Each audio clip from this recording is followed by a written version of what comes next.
1000 ans d'histoire, de conflits, de création, de peuples mêlés. 1000 ans d'une ville roussillonnaise, libre et fière, qui a traversé royaume, empire et révolution. Au cœur de cette épopée, un témoin silencieux, l'Hôtel de Ville. Depuis 1318, il se dresse sur la place de la Loge, centre du pouvoir urbain. C'est là que siégeaient les consuls de Perpignan, élus du peuple.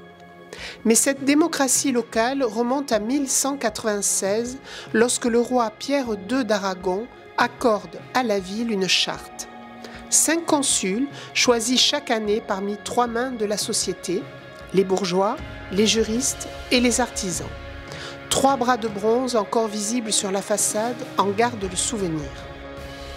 Le bâtiment est un livre de pierre. Ses arcades, d'origine, ouvraient sur la place.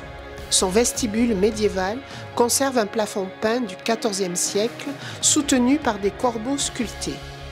Au fil des siècles, l'édifice s'agrandit. Les consuls ajoutent des ailes, des salles, une cour intérieure, un portique.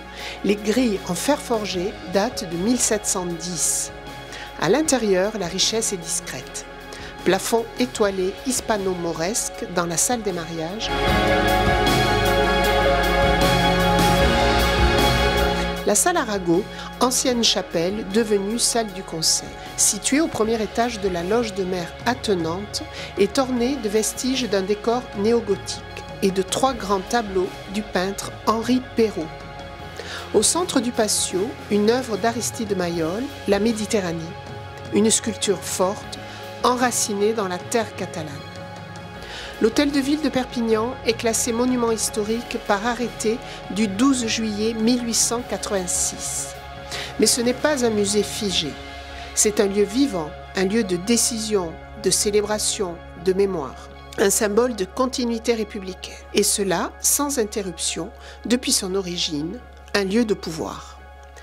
Alors que Perpignan célèbre ses 1000 ans, l'Hôtel de Ville nous rappelle que la voix du peuple y résonne depuis des siècles. Et qu'elle continue, jour après jour, à écrire l'histoire d'une ville indomptable.